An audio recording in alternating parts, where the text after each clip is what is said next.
колега Димитриевска-Кочовска, поминуваме тешка економска криза. Владата спроведе низ економски мерки кои што во јавноста беа протолкувани како погрешни и без ефект по граѓаните и стопанството. Која е вашата оценка за овие мерки? Ќе тргнам од она што вчера го проследивме, нели, а тоа е изјавата на директорот на Развојната банка на Македонија, господинот Кире Наумов, и на министерот за економија Кришник Бектеши, кој што има изјава поврзана со бескаматниот кредит, или како го нарекоа COVID-3, во износ од 31 милион евра. И сега ќе потенцирам, односно најпрвин ќе го цитирам господинот Кире Наумов, тој вака вчера се изрази, вели: бројот на мејлови кои пристигнаа до нас далеко ги надминаа нашите очекувања и тие изнесуваат најмалку 8 пати со посилен интензитет од она што беше проектирано. Ова во најмала мера личи на еден вулкан пред ерупција. Пазете, 8 пати со посилен интензитет добивале мејлови од она што било проектирано. Знаете тоа што значи? Тоа значи дека фирмите се во очајна состојба. И не е тоа тешко да го заклучите зошто е таква ситуацијата. Да се вратиме, нели, на првиот пакет на мерки, вториот пакет на мерки, во кој што беше опфатено субвенционирање на платите за бизнис секторот. Нема да ги споменам оние односно каматни кредити со ниски камати кои што ги даде Развојната банка.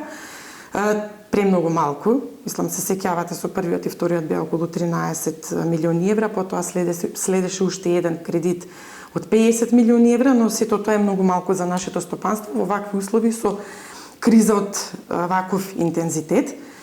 И сега ние доаѓаме до ситуација да имаме субвенционирање на плати за месец април, мај, јуни. Потоа доаѓаме до ситуација да имаме избори, едноставно економија во нас не ни е таргетот, туку трчаме брзо да поделиме картички и да купиме, условно кажано, избори. Па изборите поминуваат, имаме месец јули, август, септември во кои што немаме никаква поддршка за економијата, во тој период старо-новата влада, значи, е на одмор, да се одмори, бидејќи претходно се уморија многу, нели, а фирмите размислуваат како ќе ги покријат своите трошоци. Сега доколку било кој од овие луѓе кои што сега се во економскиот тим, да кажеме, работеле во приватен сектор, ама како да работат во приватен сектор? Да создадат приход, па за да направат трошок, нели? Односно трошоците ги прават врз база, нели, на тоа потоа се остваруваат приходите, независно како ќе ги гледаме. Битно е и факт е дека и во услови кога не создаваат приходи, фирмите имаат трошоци. Со самото тоа што тие имаат трошоци, значи треба да ги платат тие своји обврски. Сега ние имаме ситуација, во јули нема пари, во август нема пари, во септември нема пари, корона кризата не стигна и во текот на летниот период, повторно луѓето внимаваат, држеа дистанца, не одеа толку често по кафичи и така натаму. Значи, оние дејности, особено угостителството, кое што од стартот беше погодено, ги чувствуваше ефектите во текот на летниот период. И сега имаме 8 пати зголемен интензитет, број на мејлови, или како сакаме да ги кажеме. Нормално е дека ќе имаме, затоа што, повторно ќе кажам, тие нема средства во текот на летниот период, ги искористија и оние резерви малку и депозити што ги има на сметки, кои ги имаше, а кои не. Така да тоа беше клучно за маливе, поготово фирми, ајде големите можеби пристап полесен, имаат до кредити од комерцијалниве банки, па го пребродија тој период, но малите фирми не може и заради тоа имаме сега една таква навала. Доколку имавме некаква форма на субвенционирање на платите во текот на овој период летен, можеби ние денес немаше да имаме ваква ситуација. Тоа е, нели, по однос на мерката за субвенционирање на плати и во однос на она што го зборуваа вчера, значи за оваа бескаматна кредитна линија. Сега морам да потенцирам дека 31 милион бескаматни кредити беа најавени со третиот пакет на мерки, а беа проектирани, односно во тој период, јуни месец кога излезе третиот пакет на мерки, се дава информации дека овој кредит ќе биде достапен за фирмите во месец септември. И ако беше во месец септември кога навистина им требаше на фирмите, можеби немаше да биде ваквата ситуација, но сега се случува сето тоа во месец декември. Веќе во месец декември имаме ние едно задоснување од 3 месеци. Сега се постава прашањето што се случува пак со четвртиот пакет на мерки, каде што повторно имавме, нели, предвидено кредити, да кажеме тука беше предвидено на кредитна линија или кредити за фирмите во износ од 100 милиони евра. И уште не добивме информација дали овие 31 милион се во рамки на тие 100 милиони или 100 милиони плюс 31 милион евра, бидејќи не е исто. Исто така беше најавувана и она кредитирање 65 милиони евра со државна гаранција 10 милиони евра и со тоа до сега ништо не се случува, така да ова временско задоцнување сериозно влијае на оперативното работење на компаниите кои што навистина се борат во овој период со ликвидност. Ќе се вратам во месец март, кога почна корона кризата, имаше една изјава од страна на тогашниот технички премиер во владата и заедно со министерката за финанси, да се потсетиме, тие тогаш кажа: ние не сме тука да ги частиме фирмите. Сега во период кога имаме сериозна ситуација, кога во Европа се случуваше локдаун, почна и кај нас истата ситуација, тие го коментираат ова и при тоа имате чувство како ни да се во некоја друга димензија. Значи, ако сакаат да бидат успешни менаџери, бидејќи и премиер и министер во суштина се менаџери, тие треба да управуваат со работите. Ако сакате да бидете успешни, вие треба да знаете да ги пред време одстраните пречките на патот. Можеби нема да ги одстраните сите, но дел од нив да ги предвидите и да ги одстраните. Ние во март месец имавме ситуација да не знаеме кај е патот, а не па да ги одстрануваме пречките. И сега вие кога ќе бидете во таква ситуација, сте тргнале да насадите дрво, меѓутоа криво сте го насадиле, сега како ќе го исправите? Ова го зборувам во контекст на тоа дека сите мерки одат со задоцнување. И сега еден месец задоцнуваме со една мерка, 2 месеци со некоја друга и така натаму. Ликвидноста на фирмите паѓа, доаѓаме до очена состојба и тоа ни се случило, ова што го кажа Кире Наумов, е потврда де факто на сето ова што го зборувам.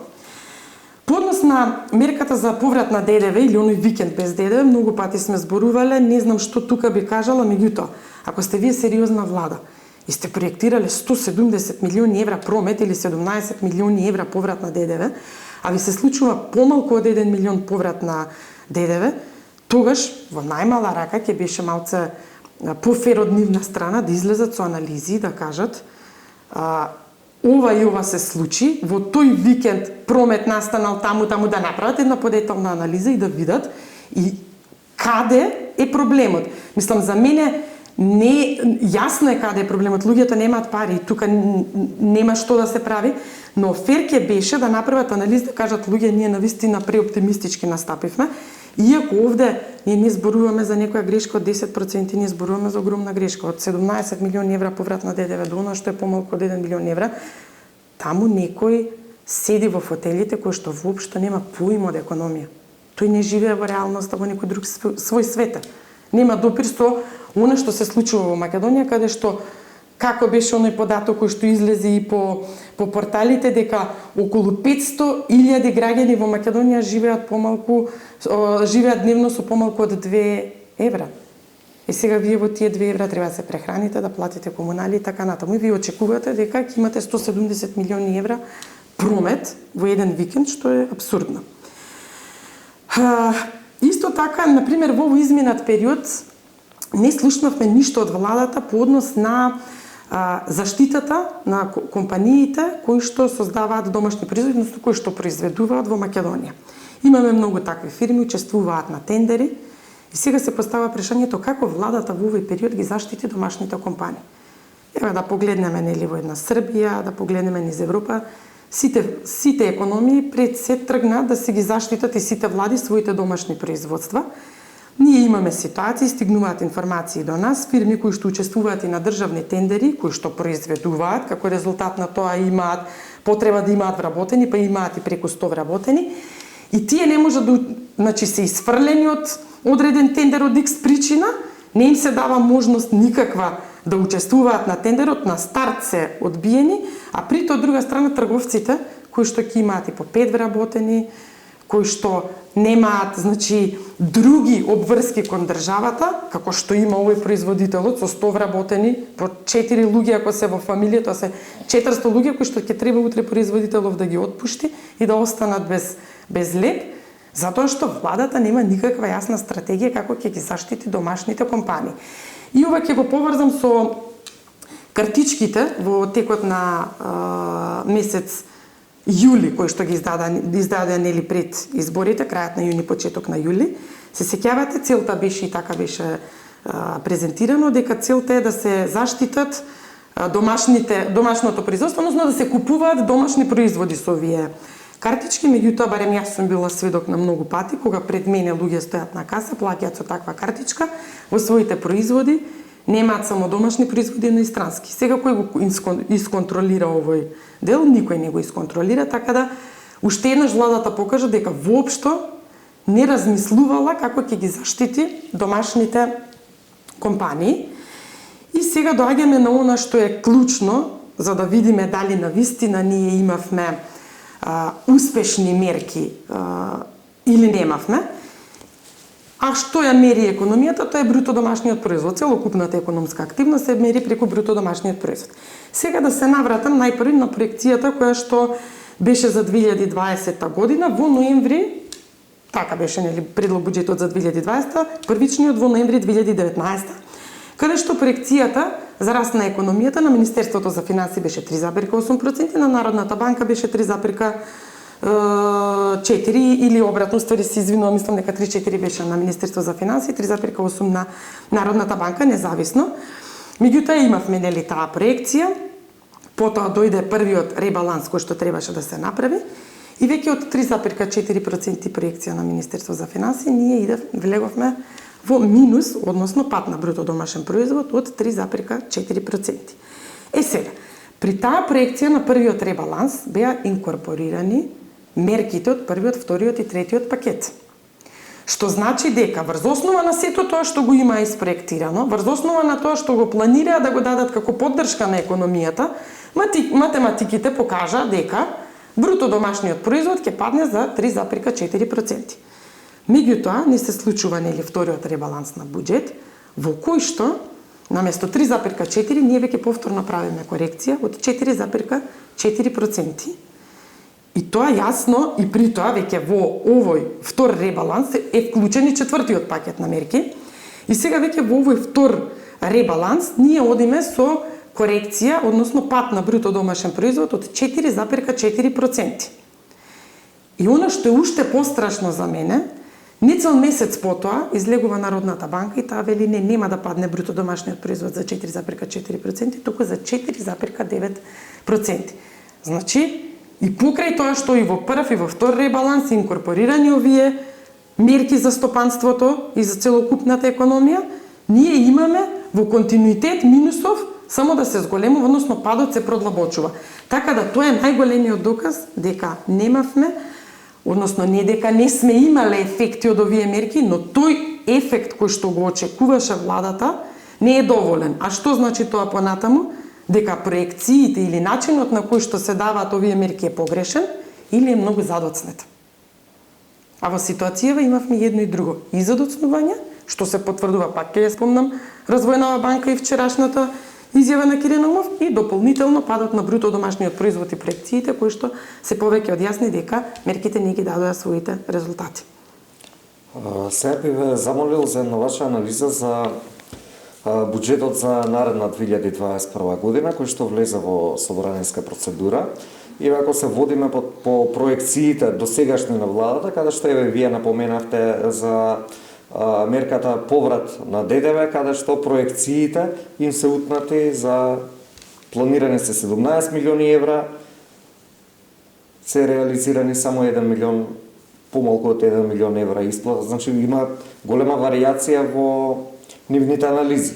Меѓутоа, општо генерално ваша анализа како е планирана и приходната страна и расходната страна на буџетот? Пред да зборам директно за буџетот за 2021 година, ќе се навратам на вториот ребаланс, зашто тој не е многу битен, затоа што тој е вовед, нели, тоа е крај на година и вовед како ќе тргнеме во следната година. Сега, ако го погледнеме оној текстуалниот дел на буџетот за 2020, вториот ребаланс за 2020 година, покрај нели оној пат од 4,4% се наведуваат причините поради кои што сега од минус 3,4 одиме на минус 4,4. Една од работите која што таму е напишана или скоментирана, вели Падот е и резултат на зголемена неизвестност и влошена доверба на деловните субјекти. Правевме една анализа врз база на податоци на Евростат за да видиме каков е индексот на доверба на деловните субјекти и при тоа правевме анализа на кризата 2009 година, 2012 година и 2020 година. И тоа не само на Република Македонија, туку на сите европски земји, вклучувајќи ја тука и Русија и Турција. Врз база на таа анализа која што е направена, податоците се следни. Во 2009 година, кога беше онаа голема финансиска криза, Република Македонија била во групата на земји кои што најуспешно се справила, односно индексот на доверба на деловните субјекти бил речиси ист како и оној во европските земји високо развиени кои што најуспешно успеа да ја пребродат таа криза. 2012 година имаме пад во четвртиот квартал. Сега зборам од аспект на индексот на доверба на деловните субјекти, но во 2013 веќе повторно се враќаме во една позитивна насока и повторно сме во групата на најуспешни земји во Европа. Во 2020 година ние сме во Европа на дното, заедно со Црна Гора. Ако ја погледнете табелата, преку изразена преку графикони, ќе видите дека точно Република Македонија е најлоша. Црна Гора е малку подобра, значи деловните субјекти во Црна Гора очекуваат малку подобра економска активност, но зошто е во Црна Гора толку лоша? Тие имаат туризам. И во летниот период логично беше нели тие да очекуваа лоша туристичка година. Ние немаме туризам. Знаете тоа што покажува? Дека комплетно деловните субјекти не и веруваат на владата. Ситуацијата во Македонија е катастрофа. Сега зошто го спомнав индексот на доверба на деловните субјекти? Ако вие имате доверба во владата и во економските политики кои таа ги спроведува, вие во таква ситуација нема да се плашите без оглед на тоа каква е ситуацијата, барем дел од компаниите кои што се во можност и пристап до кредити од комерцијални банки да инвестираат во овој период, затоа што видите на долг рок ние мора во континуитет да инвестираме за да може нели да очекуваме и подобри резултати.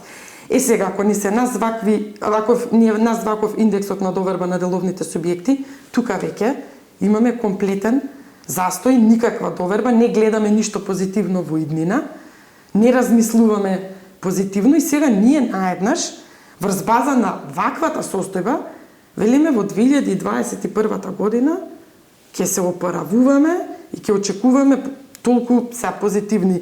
За мене тоа е висока стапка на раст, која што во моментот е нереална. По однос на, затоа што повторно ќе се навратам, и довербата на економските субјекти е таква. Тие треба да работат за да создаваат бруто домашен производ. Сега се враќам на буџетот за 2021 година. Кога ги погледнете податоците и се навратите години наназад, ќе видите дека буџетот е проектиран на исто ниво како и 2019 година во однос на приходната страна. Но она што се случува во делот на расходната страна, за жал не е така. 2019 година 228 милиарди денари биле вкупните расходи, за разлика од тоа 2021 се 247 милиарди, односно некаде околу 19 милиарди или 300 милиони евра имаме поголеми расходи. И тоа можеби не би било страшно во услови на корона криза, доколку парите се наменуваат за здравство или повторно помош на економијата. Но ние немаме таква ситуација и ќе тргнам најпрвин од податокот за плати и надоместоци. Платите, значи расходите за плати во рамки на буџетот на Република Македонија, само за 2 години, 2020 и 2021 година се зголемени за 61 милион евра, односно 41 беа за 2020, 21 милион имаме во однос на 2021 зголемување, а ако тргнеме и од 2018, тоа се 73 милиони евра. И сега се постава прашањето, нели е лицемерно да зголемувате толку администрација, зошто најодговорно велам бројот на администрација се зголемува, бидејќи ние не слушнавме дека некој има зголемена плата добиено, дури во месец март, ако се сеќавате, тие планира и платите да ги намалат. Значи сега ние зголемуваме администрација, пред неколку години вриштеа на ниво на хистерија дека администрацијата не е превработена, Но денес ние имаме ситуација во администрација се вработува се повеќе и повеќе. Лицемерно и дополнително ново во истиот овој буџет за 2021 година тие велат ние ќе создадеме ефикасна администрација базирана на дигитализација. Сега дигитализација и зголемен број на вработени. Така да ова за мене е еден од најголемите проблеми кои што ни се случува во буџетот 2021, односно во континуитет во последните години. Сега дополнително нова, вториот момент кој што го имаме е ставката на стоки и услуги, која што ако погледнеме колкава била реализацијата на стоки и услуги во 2019 и колку е планирано за 2021 година, ќе видиме дека имаме зголемување од 83 милиони евра, што е огромна бројка. Значи тоа е нешто што не можеме да го прифатиме како нормално. Зошто? Затоа што во рамки на стоки и услуги ние немаме продуктивни работи да создаваме. Така да тука тие 83 милиони комплетно неприфатливо да се зголемуваат и заради тоа велам буџетот е непродуктивен. Се навраќам исто така на една изјава на господинот Заев на македонска телевизија кога го презентира предлог буџетот за 2021 година, каде што ја спомна имунизацијата. И зошто сегава ќе го спомнам? Заради тоа што тоа е добар пример дека едно зборуваат, а математиките и хартијата имаат нешто сосем друго и кој ќе дојде реализацијата, имаме проблеми. За имунизација во буџетот за 2021 година се предвидени 805 милиони денари. Тој на македонска телевизија спомна дека од нив 300 милиони се предвидени за ковид вакцините. По информации кои што ги имам од докторите, една вакцина чини некаде 15 евра, меѓутоа секој еден треба да прими 2 вакцини во тековната година. И сега тие 300 милиони денари, кои што се од околу 5 милиони евра, која ќе ги поделите со 30 евра колку што треба да чини нели вакцина за еден човек, вие добивате некаде околу 166.000, нешто 167.000 граѓани ќе бидат вакцинирани. Или тоа е нешто помалку од 7% од популацијата. И сега да не се лажеме дека ние сме обезбедиле вакцини, јас не знам како стигнаа до бројката од 400, односно колку кажа последно над 400.000 вакцини дека обезбедиле. Еве, ова е математиката. Се ако тргнеме со 805 милиони колку што се обезбедени за имунизација, делено со 30 евра по вакцина, да, ќе кажеме дека имаме повеќе. Ама тогаш се поставува прашањето каде се другите вакцини? Нема да вакцинираме за ништо друго. Значи децава нема регуларно да примаат вакцини. Тие се парите. 805 милиони за имунизација. И сега еднаш нека излезат и нека кажат јасно и честно дали се овие пари за ковид и нема други вакцини, или нема толку за ковид и нема да се вакцинира целото население. Мислам, тоа се работи кои што зошто ги зборувам, пак ќе кажам, затоа што треба да имаме јасна слика што напишале и што гласаат и во влада и во собрание, а не што зборуваме. Јас можам да ви зборувам на вас денес дека очекувам многу позитивни резултати и така натаму, и кој ќе излезам на улица надвор, гледам дека ситуацијата секој е една од овие продавнички што ги има прим кај мене во мало, секоја втора веќе се затвара, не можат да преживеат така. Луѓе се отпуштаат од работа. Само над 28.000 имате вработени во дејноста на угостителство, сместување и така натаму. Во ти, да речеме на некој начин, туристички капацитети, но и рестораните. И сега тие 28.000 луѓе како ќе функционираат?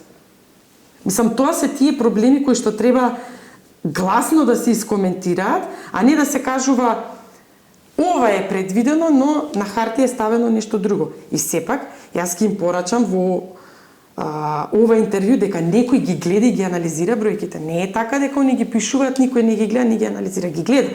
Ние како економисти ги гледаме, некој ги збори, некој не ги збори. Но народот и да не ги гледа, ги чувствува. Исто како што во една прилика дискутирав и за животниот стандард. Ние може да зборуваме за времето на ВМРО дали било лошо или добро. Меѓутоа животниот стандард во тој период како разлика помеѓу она што било во 2016 и она што било во 2006 е 7%. Животен стандард зборам како бруто домашен производ по глава на жител во однос на европскиот бруто домашен производ по глава на жител пресметано 28 земји. Драго ми е што Истиот податок за 2019 година 37,2% го извадија и како податок во една последна студија или извештај што го правеа една група на експерти од Македонија, во кој што беше вклучен и господинот Гливор Бишев, Бранимир Јовановиќ и така натаму. Значи ние од 2016 до 2019 само за 0,2% сме пораснале. Ама тоа дали ќе го гледаме како бројки на харти, ќе го пресметуваме или не, луѓето го знаат дека не живеат подобро. Стагнирање. Буквално. Назадување, јас би рекла назадување.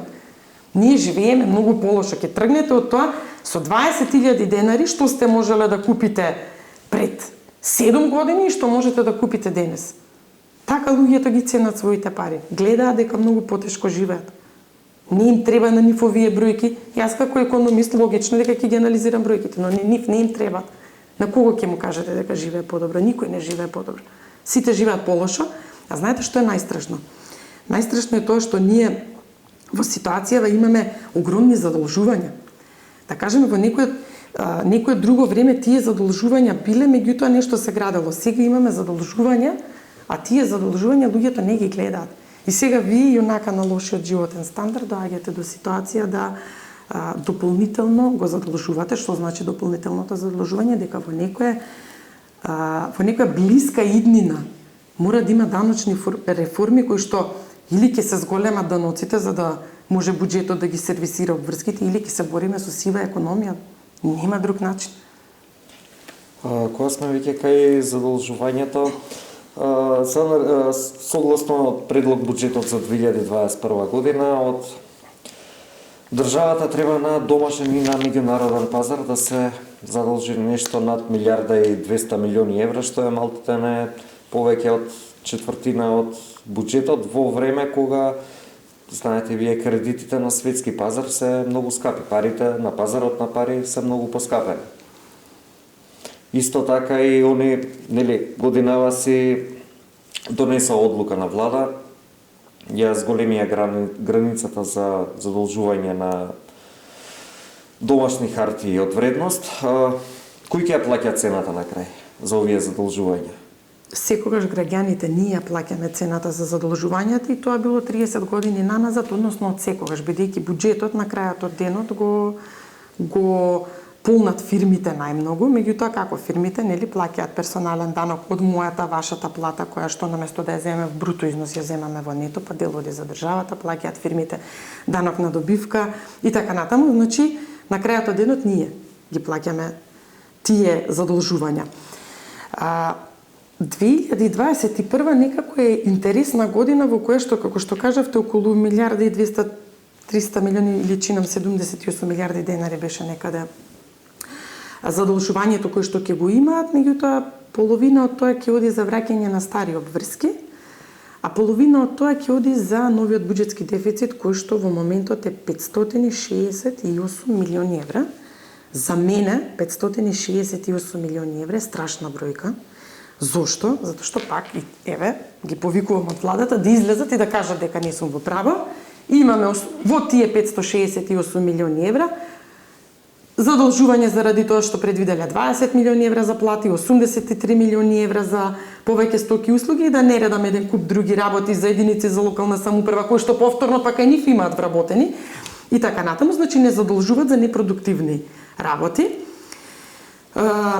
А другава половина, значи рековме на старите обврски. И сега се поставува прашањето, една половина враќаме за стари обврски, но нешто во тој период се направи. Дали нас ни се допаѓа или не ни се допаѓа, се направија многу работи. Се изградија автопати, се изградија локални патишта. Еден куп објекти се направија, дали било опера, филхармонии и така натаму. Театрите. Пак ќе кажам, не навлегувам во вкусот сега дали ни се допаѓа барок или така натаму. Зборам за фактот дека нешто се изгради и се гледа. И пола од парите одат за сервисирање на таа обврска. Ама оваа другава половина, што гледаме ние? Ние ништо не гледаме. Значи, уствари гледаме како ни се уништува државата, како се краде, како се трошат пари за вработувања непродуктивни, за зголемување на број на администрација, која што, пак ќе кажам, зборуваа дека администрацијата е превработена и години наназад. Така да, за мене пострашното е тоа. Видете, мала земја која што е во развој, мора да користи кредити за да може таа се развива сега. Ние ниту патишта имавме, ниту железници имаме, не можеме економија да развиваме ако ги немаме тие работи. И логично е дека ќе треба да пристапите кон задолжување. Но пак ќе кажам ако е продуктивно. И сега вие 568 милиони евра за непродуктивни расходи. Тоа е страшното. Не е тоа стравот дека сме се задолжиле. Битно е колку сме се задолжиле, тоа да, и 568 милиони евра никако не се прифатливи за вакви, извинете, вака се ќе се изразам, ама глупости. Глупости. И тука не можам да разберам како никој не излезе да искоментира и да каже што правите вие. Ако се сеќавате, зборевме за администрацијата и сега сигурно гледачите кои ќе гледат ќе кажат се што збори она, исто е 30 години, се вработува во администрација. Да не заборавиме, една од причините поради која што дојде до промена на власта и населението беше нервозно и луто беше токму и таа превработеност во администрација. Ама ние сега гледаме дека уште полошо е, а не е подобро, и еднаш ова мора да престане. Затоа што во спротивно ние ќе имаме буквално комплетно колабиран буџет. Буџетот и сега е во многу лоша состојба. Структурно зборам. Но ако продолжиме вака, ние ќе не можеме ни обврски да сервисираме. Тоа е пострашното. Сега јас би сакала само уште една работа да искоментирам во однос на задолжувањата. 2006 година, кога ВМРО доаѓа на власт, јавниот долг е 33,2% од бруто домашен производ, а 2016 беше 48,8%. 2020 со последниот квартал е 60,7%. Разликата помеѓу 2016 и 2006 е 15,6%. Разликата помеѓу квартал 3 во 2020 и 2016 на крајот е 11,9%.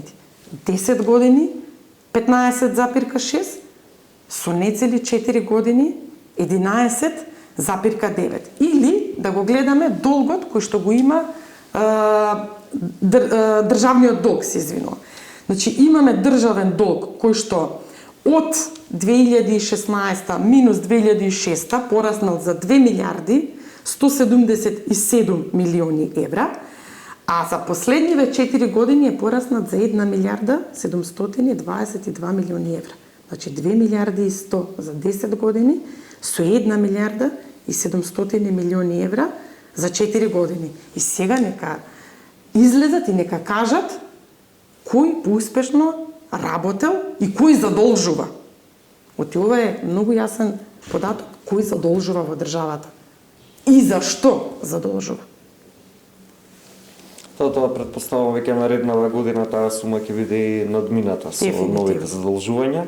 И кога сме веќе кај тоа како се трошат буџетските пари, гледаме дека нивото на капитални инвестиции е рекордно ниско. Ние малте на овој буџет, согласно последните податоци, заклучно со месец ноември, се некаде околу 50% се потрошени средствата за капитални, согласно последниот ребаланс, каде што веќе беа драматично намалени тие средства.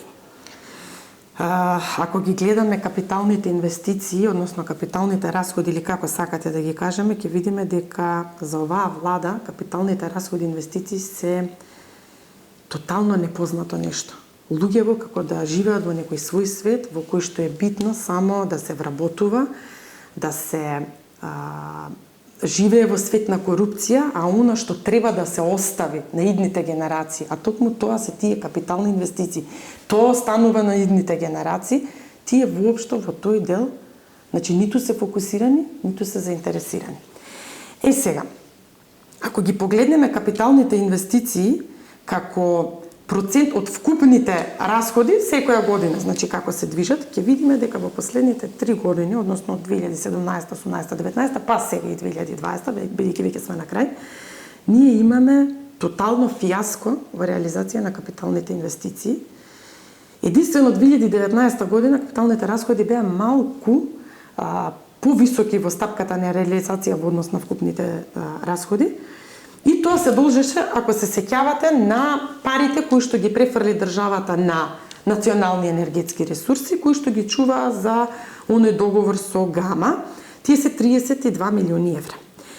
Уште на почетокот, кога влегов во Министерство за финансии, реагирав за ова И денес ќе кажам каков е резултатот од тој непромислен потек кој што го направи власта во тоа време, сакајки да прикаже реализација на капитални инвестиции поголема од тоа што беше. 32 милиони евра државата ги немаше и се задолжи. Просечната стапка за таков тип на инвестиции кои што се подолгорочни е 3%. Тие 32 милиони евра со 3% камата за една година се скоро 1 милион евра платена камата. Зошто велам за една година?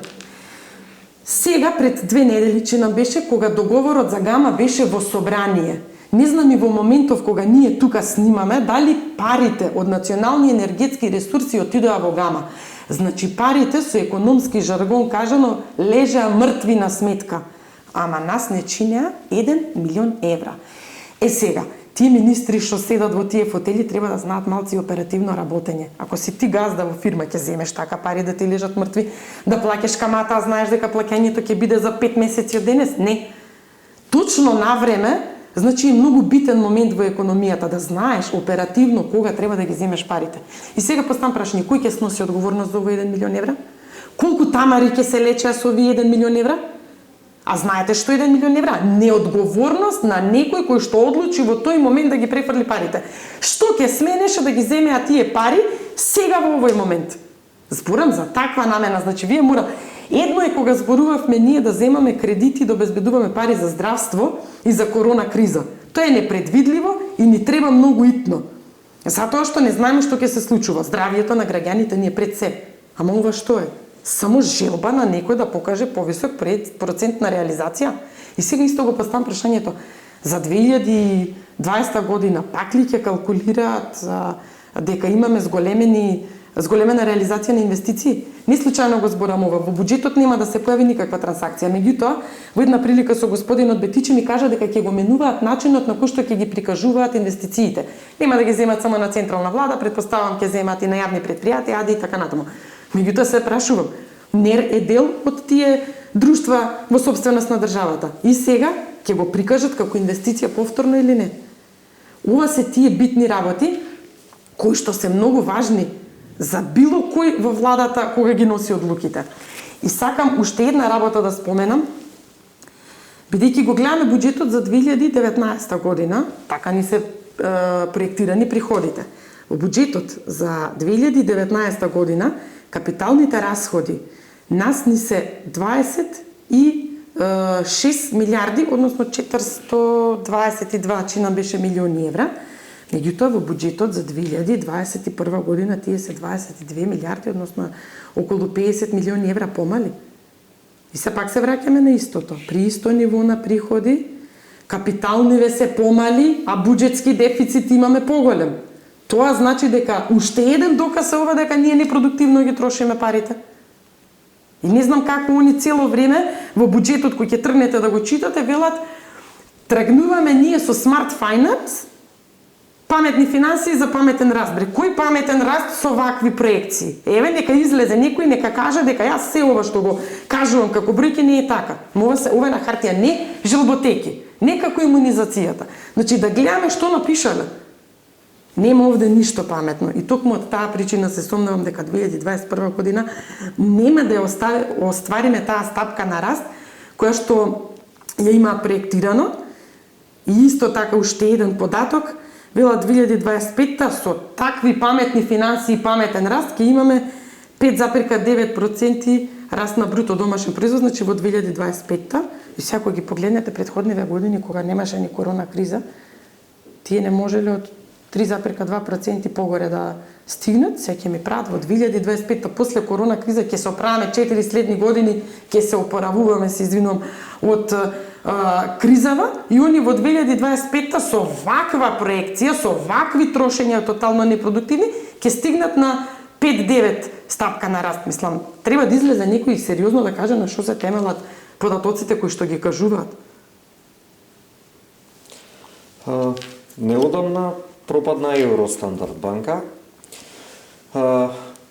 Вие многу брзо реагиравте, неполн час од како се одржа пресод во Народната банка и беше соопштена одлуката, вие излеговте На пресконференција со детални бројки, кажете ми какви импликации предизвика се ова?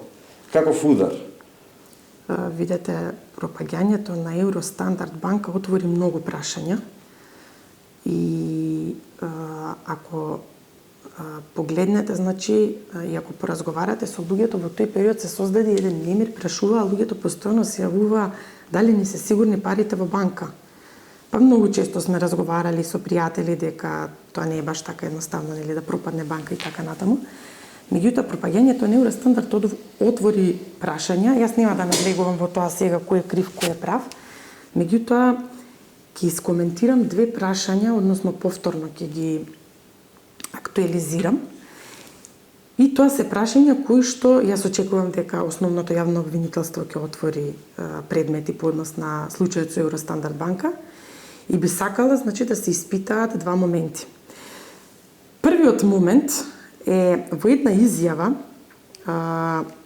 која што ја имаше господинот Зоран Заев, тогаш веќе не беше технички премиер, туку беше единствено лидер на СДС, имавме тогаш техничка влада, кажа дека запознаен бил за случајот со Евростандард банка врз база на извештаите кои што редовно ги добивал.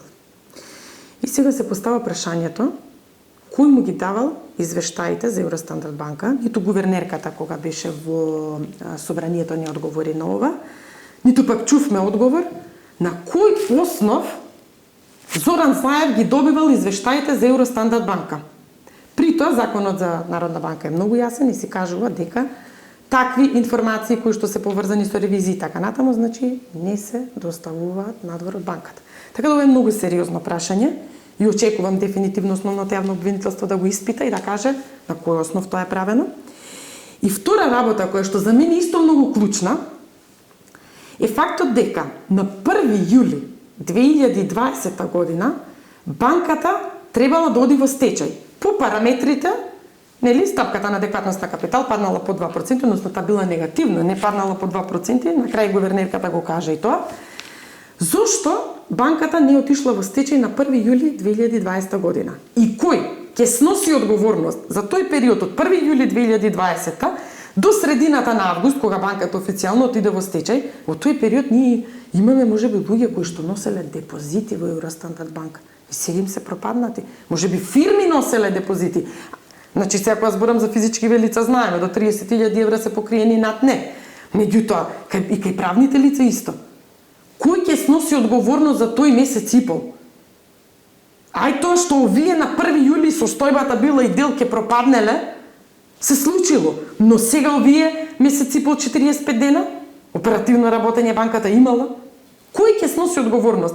И ова е многу битен момент. Очекувам на овие две прашања дека основното јавно обвинителство ќе ги земе во предвид и ќе ги разгледува и искрено очекувам дека барем во овој предмет и има уште еден предмет, а тоа е предметот за тето, очекувам дека ќе покажа дека конечно правдата во Македонија ќе почне да владе, односно дека ќе имаме право и правда онака како што се залагаше СДС 2016 пред да дојде на власт. Ви благодарам, господја Димитриевска. Ви благодарам и на вас.